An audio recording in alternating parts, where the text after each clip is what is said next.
This video shows you how to replace the ADF roller kit of your printer. Turn off the printer.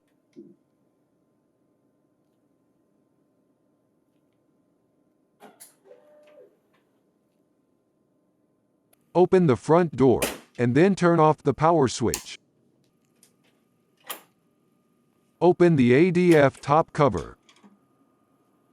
Open the separator roller cover, and then remove the used separator roller.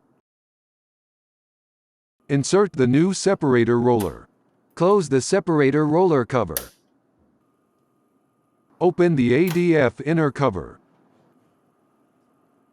Remove the roller clip. Remove the used feed rollers.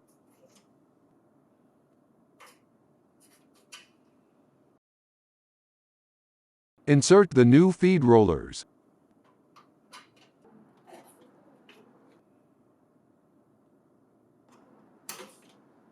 Attach the roller clip. Close the ADF inner cover. Close the ADF top cover. Open the front door, and then turn on the power switch. If the display is blank, then press the power button on the control panel.